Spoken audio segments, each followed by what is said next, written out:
This video was recorded just 2 days before Maureen Anu Kelly decided to go on a spiritual journey into the wilderness. She was on a mission to free herself from her ego and reconnect with nature. She felt that if she went out into the wilderness naked, she would become more in contact with the world, as we are all born naked. Here's the video. How's it? We just jamming. Get you in there. Sorry, Hit it. Anu, as her friends called her, planned this spiritual trip with 2 friends, but decided at the last minute to go by herself, completely naked, with nothing but a knife, a compass, and a fanny pack. She was last seen at 5 p.m. near Canyon Creek Campground. She did not return that evening, and when she did not turn up the next day, her friends reported her missing, initiating a search by Skamania County Sheriff's Department that was to last a week. The extensive search turned up no clues to her disappearance, and even canine tracking units were unable to locate any trace of her. The terrain in the area where Kelly disappeared is an unforgiving landscape of timber and brush. The temperatures dropped to the low 40s on the first night that she was gone, so it's possible that she simply succumbed to the exposure, but no sign of her has ever been found to this day.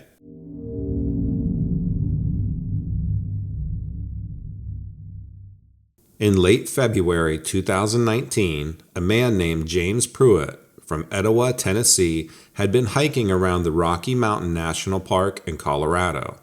Arriving on the 22nd of the month, Pruitt, an experienced hiker who had visited the park every winter for the previous 3 years, had hiked for a week. Around 10 a.m. on the morning of the 28th, he had made contact with his family back home. That was the last time anyone ever heard from him. He had been hiking in the Glacier Gorge area located in the middle of the park east of the Continental Divide, a popular area for seeing many natural wonders. And on March 3, 2019, his car was found parked at the trailhead by park rangers, at which point his family was contacted. A massive search operation began, with the Rocky Mountain National Park search team being assisted by dozens of members of other search and rescue teams from neighboring counties, as well as rescue dog teams and specialist alpine rescue crews. Unfortunately, there had been almost 2 feet of snow accumulation in the Glacier Gorge area before the search even began, making finding prints or other clues as to Pruitt's whereabouts next to impossible. Severe weather continued to hamper search efforts, with heavy snow continuing to build up in the area, covering any trace of the missing hiker. Rocky Mountain National Park consists over 260,000 acres of government land and adjoins over 250,000 acres of United States Forest Service lands. It's filled with canyons, creeks, and mountains as high as 14,000 feet, plenty of places even for the experienced hikers to get lost or trapped. According to public information, James Pruitt was one of 3 people to go missing in Rocky Mountain National Park in the space of just 6 months. In early October 2018, Ryan Albert of New Jersey went missing in the Granite Pass area of the park. His body was found 7 months later by highly skilled park climbing rangers, his death being ruled either by blunt force trauma, hypothermia, or a combination of the two. Micah Tice, a 20-year-old U.S. Air Force cadet from Las Vegas, Nevada, was reporting missing in the park in late November 2018. His remains were found 7 months later in the Boulder Brook drainage area.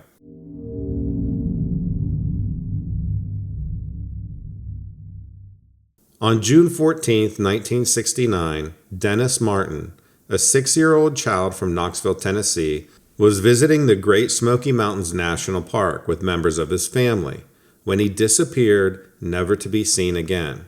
It was Father's Day weekend, and the family had a tradition of camping and hiking in the park. That day, the family had hiked to Spence Field, a highland meadow in the western Smokies, known for its spectacular views, where they were planning to spend the night. At around 4:30 p.m., Dennis's father saw the child go behind a bush, but he never emerged. After a few minutes, his father began searching for his son.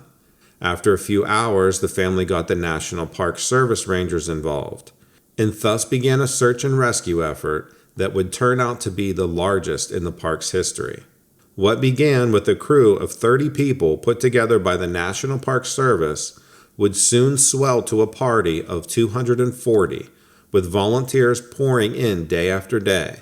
In the end, some 1,400 people would end up being involved in the search for Dennis, with separate searches carried out by the National Guard and Special Forces. The operation was made difficult from the very start, as bad weather that began shortly after Dennis disappeared brought over 3 inches of rain down in the area, making it very hard to find footprints or other traces of the missing child.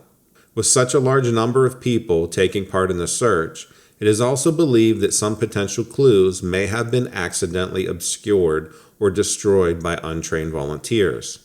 The Martin family offered a reward of $5,000 for any information regarding Dennis's disappearance. Several clues, including a sock and a shoe likely belonging to Dennis, were found, but in the end, the search turned up no other signs of the boy. It was officially called off on June 29, 1969, having covered over 56 square miles in the course of the search. Several theories have been put forward as to what could have happened to Dennis Martin. He may have been attacked by a wild animal, as the area was a known habitat of bears, bobcats, feral pigs, and copperhead snakes, or he may have been abducted by someone in the park who had been watching for an opportunity. It is not impossible to think that the young boy, who was out in the woods alone on his first overnight camping trip with his family, simply got lost in the massive wilderness part of the Smoky Mountains National Park that is known for its steep slopes and ravines. Dennis Martin is not the only tragic case, though. In the last 50 years, 3 other people are known to have disappeared without a trace at Smoky Mountains National Park.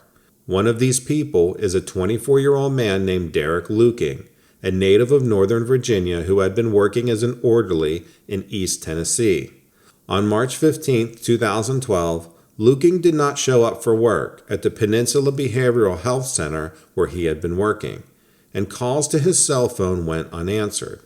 Suspicions were raised, and his family in Virginia were contacted. When they arrived in Tennessee to help look for Derek, they searched his computer and found that he had booked a hotel near the Smoky Mountains National Park, and saw that he had been looking up information on the park. Surveillance footage later showed him leaving his hotel, and a search of his room at the hotel uncovered a Bible and a liquor bottle. His family managed to find his car abandoned in the parking lot of an area in Newfound Gap.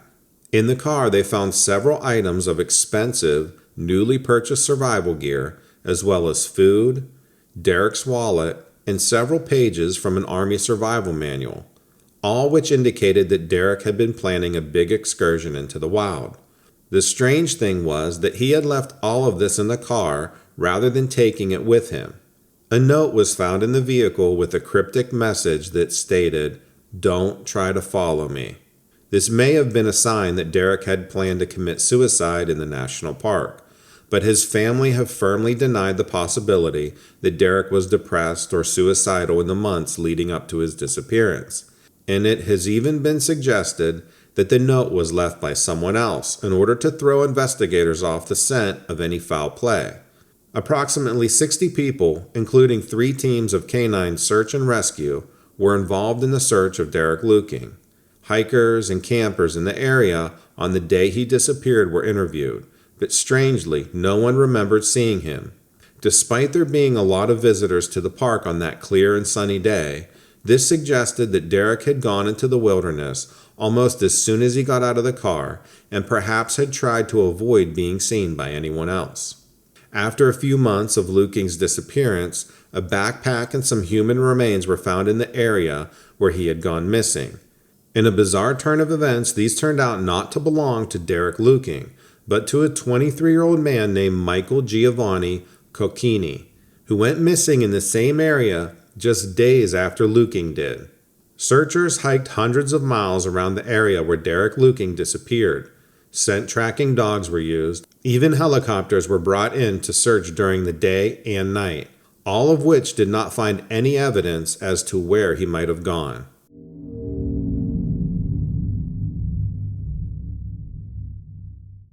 "22-year-old Morganheimer from Cody, Wyoming, was an experienced outdoorsman who had been working as a guide on river rafting trips in the Grand Canyon. He had been a student of English at the University of Wyoming and was known to be an excellent swimmer. In June 15th, Heimer was leading a group of visitors to Grand Canyon National Park in an 8-day rafting expedition. On the 6th day of the trip, he and the lead guide were talking, and Heimer told his colleague that he was interested in taking some time off that afternoon. The lead ranger walked away, and when he looked back, Heimer had disappeared and was never seen again. 1 minute he had been standing beside the water's edge, the next he was gone. A search was conducted by the National Park Service Rangers and other search and rescue teams, both on land and in the river itself, but no trace of Heimer was ever found. Heimer had been wearing his buoyancy vest when he disappeared, and many of those interviewed by investigators at the time claimed that Heimer would have had the experience to know whether the river was unsafe to jump into at that time. Morganheimer's disappearance remains unsolved to this day.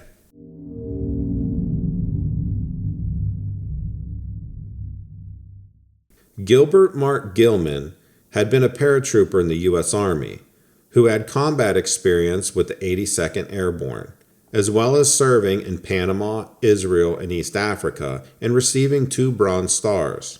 He also had degrees from the London School of Economics, Union College in New York, and Solvay Business School in Brussels.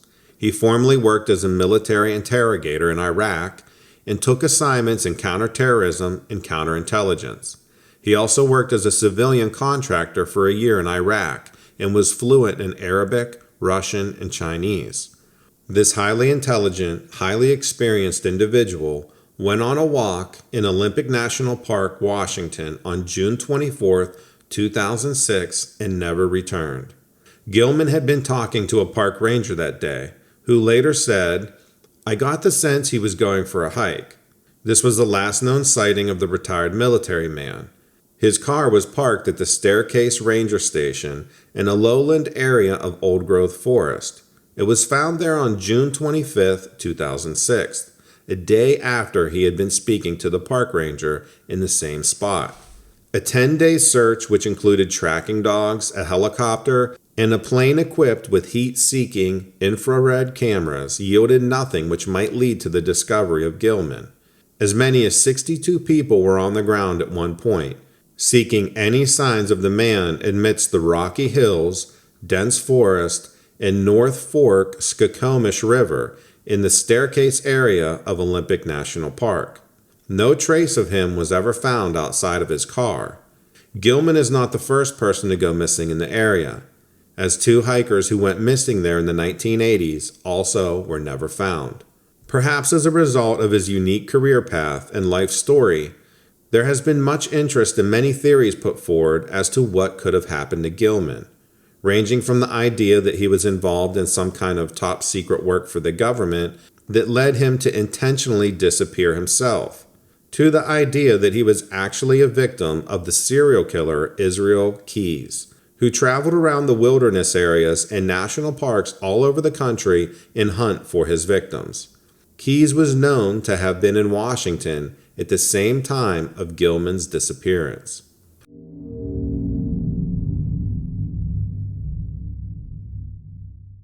On the morning of July 1, 2010, Eric Lewis, age 57, went missing when his climbing companions discovered that he had unclipped from the climbing rope and disappeared. The 3-man team was ascending the Gibraltar Ledges route in Mount Rainier National Park and encountered high wind and low visibility. The climber in the lead, Don Storm Jr., stopped and was joined by the second climber on the rope, Trevor Lane. At 13,900 feet, as they waited for Lewis to join them, they discovered only a coil with a butterfly knot when they reeled in the rope. They had caught glimpses of Lewis on the rope just moments before and immediately searched the slope below them. After what they deemed a thorough local search, they proceeded to the summit ridge in case Lewis had somehow skirted around them while they searched below. When Lewis was not found on the summit ridge, they returned to Camp Muir and reported the incident to climbing rangers. A search operation ensued, with climbing teams searching the Nisqually Icefall and Gibraltar Chute areas, while a helicopter crew searched other, more difficult areas to access where Lewis could have potentially ended up. Eventually, Eric's climbing gear was found in an ice cave some 200 meters below where he had gone missing.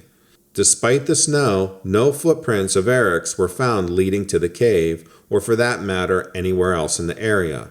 And despite the extensive search operations involving multiple mountain rescue groups, no other trace of Eric Lewis was ever found, nor has anyone come up with a convincing reason for why he would have taken himself off the rope that his fellow climbers were attached to. However, the mountain itself is actually a stratovolcano, and the wilderness around it comprises more than 200,000 acres of tundra, old-growth forest, valleys, glaciers, and subalpine meadows. On November 11, 1997, Chet Hansen, an enthusiastic nature photographer, left his home around 6:30 a.m. He took a huge amount of photography equipment with him, but was lightly dressed and clearly had not intended to stay overnight at the park. When he didn't show up at his parents' house that evening, his mother wasn't overly concerned, believing that he may have been staying with friends. But alarm bells started ringing when he didn't show up for work the following day either, and he was declared missing. During an initial search by his friends and family, Hansen's car was located at the Creek Falls Trailhead in Mount Rainier National Park. A person matching his description was reported to park rangers seen near Shriner Peak on November 11th at around midday. An extensive search was conducted with over 100 people on the ground, as well as sniffer dogs and cadaver dogs, but no trace of Chet Hansen was ever found. Then on July 8th of the following year, a 34-year-old writer and book editor named Joe Wood went up Mount Rainier to do some bird watching and never came down. At least that is what is believed, as no trace of Wood has ever been found in 2 decades. Wood was not reported missing for almost a week, during which time some exceptionally heavy snowfall had buried any hopes of finding obvious signs of his last whereabouts for rescue operation.